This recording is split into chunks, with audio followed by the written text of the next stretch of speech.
I used to think I had lived a past life. I wish I could tell you more than that, but the memory started to fade as I left childhood and now I can't really remember it at all. Have any of you had a similar experience to that? That feeling that you've seen this all before, that you were another person once who loved and cried and lived and, eventually died. A few of you will relate to that, but once in a blue moon, someone is born with a much stronger version of that. They can remember names and faces. Sometimes they even still feel like their old self and they refuse to accept their new life. It gets really, really strange. These are my favourite stories. I'm Danny Burke, and this is the top 10 creepy reincarnation stories. Starting off at number 10 now, we have The General. In 2015, retired Fire Chief Jeffrey Keane came across evidence which he suggested was proof that he was Civil War General John B. Gordon in a past life. Yeah, not everyone can say that. While visiting a Civil War battlefield, he was inexplicably overcome with emotion and had trouble breathing. At one point, he even thought he was having a heart attack. A while later, he spoke to a psychic. As they talked, he felt compelled to say the words, "Not yet." For no reason. He didn't know why he said those two words. Later on though, he found a Civil War magazine, and while flicking through it, the words "not yet" in quotation marks sort of jumped out at him. It was quoting the words of General Gordon, who said them while telling his troops to stay back during a battle on the exact same part of the battlefield where Jeffrey felt like he was having that heart attack. The picture of the general in the magazine also looked a lot like him. It gets weirder though. When Jeffrey turned 30, he went to hospital with an immense pain in his jaw and face. No cause was found. Sure enough, when investigators looked through General Gordon's life, he was shot in the face when he was 30 years old. It could all be a coincidence, but it's pretty strange, don't you think? Next up at number 9 now, we have the Golden Age. Ryan Hammonds was a boy who, at the age of 4, began having nightmares of people and places he didn't recognize. After a few months, he began to describe the details of this. It sounded like he was remembering the Golden Age of Hollywood. Cindy became concerned that there was more to Ryan's nightmares than initially thought. Cindy looked through a book about Hollywood and was amazed when Ryan pointed to a man in a photo and calmly said it was him in a past life. A child psychologist interviewed Ryan and found that he accurately described about 55 details of the man in the photo, an actor and Hollywood agent who had died in 1964. One creepy thing that stood out was that first they thought Ryan had got the age of death wrong for this guy called Marty. He said that he was 61 when he died, the death certificate said 59, but it turns out that the death certificate was actually wrong and Ryan was right the whole time. How could he have known that? That's kind of weird. Coming in at number 8 now, we have The Grandfather. This is a story of a boy called Sam who was studied by Dr. Jim B. Tucker of the University of Virginia. Now when Sam was 4 years old, his grandmother died. On that day, his father brought out an old photo album. Sam had never seen a picture of his grandfather before. When Sam saw a picture of his grandfather's first car, he pointed to it and said, "That's my car." When they showed him a picture of his granddad and some of his friends from when he was a boy, Sam pointed right to his grandfather and said, "There I am." They told him, "No, that's your grandfather." He said again, "No, that's me." He then began to share a lot of details that were creepily accurate. One that stood out was when he turned to his mother one day and said that in his past life, as his grandfather, someone had turned his sister into a fish. They asked him, "Who?" He said, "Bad men." His grandfather's sister had actually been murdered and her corpse was dumped in a body of water. Is this proof of his reincarnation or a little bit of a stretch? I'll be interested to hear your opinions on this one. Next up at number 7 now guys, we have The Fire. This is the story of Luke Ruhlman, a 5-year-old boy who claimed to have lived a past life as Pam Robinson, an African American woman from Chicago who died in a fire at the Paxton Hotel in 1993. It all started when Luke was just 2 years old. He would talk about a woman called Pam. Eventually his mother asked him who this Pam woman was. He said he used to be her, but then he died and went to heaven. He saw God and then eventually God pushed him back down and he was a baby and then he was named Luke. More details came later. Luke's mother investigated all of this and found Pam Robinson, one of the 19 people who died in the 1993 hotel fire. Luke said that was him. I encourage you guys to read the full story and see for yourselves if there is anything to Luke's story of of reincarnation. Moving on to number 6 now, we have Shanti Devi. When this Indian woman was 4 years old, she told her parents that her real home was in Mathura, where her husband lived. Now Mathura was about 90 miles from her home in Delhi. Her parents tried to ignore her story, which frustrated Shanti so much that she ran away from home at the age of just 6 years old. She was trying to reach Mathura but was taken back before she could get there. She kept telling details of her past life though, telling people that she used to be married and that she died 10 days after giving birth to her child.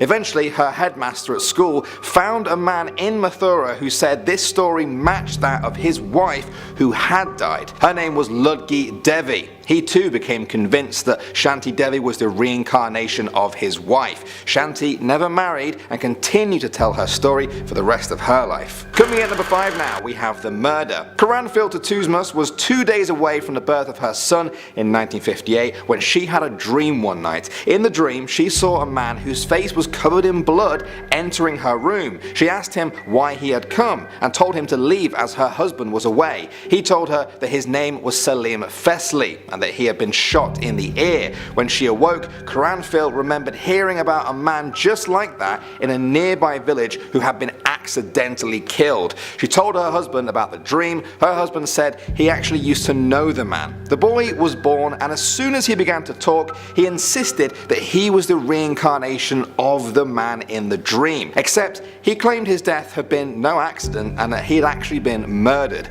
At the age of 4, he went to the village and talked with the man's widow. He recounted their life together and told the woman that he, the reincarnation of her husband, had not been killed in a hunting accident, he had been murdered. The widow and her children visited the boy as he grew up and very much believed that he was the reincarnation of the man they all knew. Moving on to number 4 now, we have solving a murder. There wasn't too much to go on with this story, but I'll give it a shot anyway. In 2015, it was reported that a 3-year-old boy from Golan Heights had a long red birthmark on his head. He claimed that he had been murdered in a past life, that the mark was a sign of his murder. Dr. Eli Lask investigated the case. When they went to a city, the boy recalled his original first and last names and the names of his murderer. A local overheard all of this and said that the name of the man who the boy claimed to be had actually gone missing 4 years earlier. The boy was then able to find his old home. He walked right up to a man nearby and said, "I used to be your neighbor. We had a fight and you killed me with an axe." The man turned pale and the boy continued, "I even know where you buried my body." The boy led them to the burial site and also found where the axe was hidden.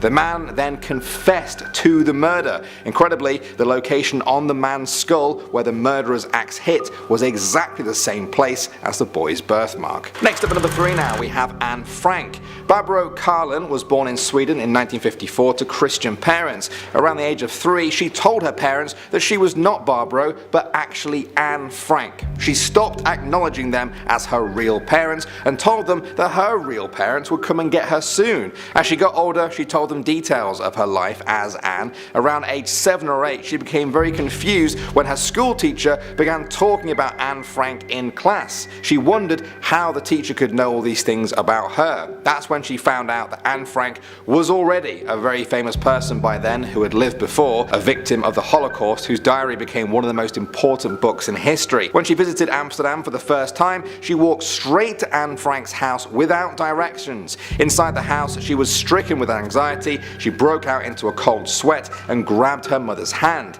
She told her mother that the movie star pictures were still on the wall. Her mother couldn't see any of these. That's when one of the tour guides told them that they had been taken down for the day to be mounted on glass and put back up. The story goes on and on. There have been countless books written about it if you're still interested to hear more, and it really is interesting. Moving on to number 2 now, guys, we have the Pollock twins.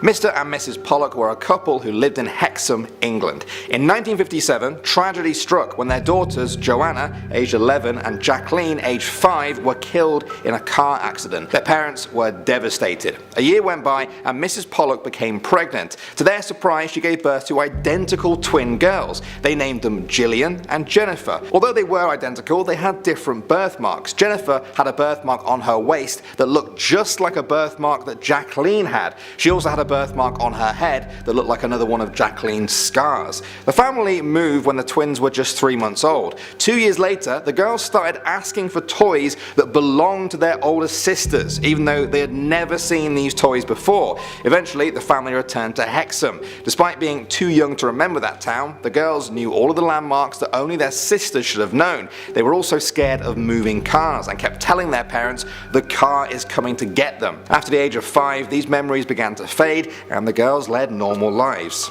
And finally at number 1 now we have Nazi Al-Danaf. In 2000, this boy's story was studied by Dr. Haraldsson, a psychologist from the University of Iceland. At the age of 1.5, he told his mother, "I am not small, I am big. I carry 2 pistols, I carry 4 hand grenades. I am a fearless, strong person. Don't be scared by the hand grenades, I know how to handle them. I have a lot of weapons, my children are young, and I want to go see them." The guns and grenade talk was pretty shocking as it was, but his parents didn't even know that he knew these words at this age. The boy also showed an unusual interest in cigarettes and whiskey. He asked them if he could go back to his hometown, which was 10 miles away. They had never been there. When they arrived, he directed them to a house and then jumped out of the car. He ran ahead with his father while his mothers and sisters talked to a local and told them about Nazi's reincarnation story. The man was stunned. The details matched his deceased father's story exactly. When Nazi returned, the man asked him questions about the house, which he all got correct. He got details about the family's history completely right too. He even found weapons on the property that he had stashed in his past life. They showed him a picture of the man who had died and asked Nazi who it was. He said, "This is me. I was big, but now I am small." Alright, that's all we got time for today guys, but there's always time for a part 2 if that's what you want. Does anyone have any reincarnation stories of their own? What do you think you were in a past life? I can't wait to hear what you come up with. In the meantime, thanks for watching as always guys. My name is Danny Burke and I will see you all in the next one.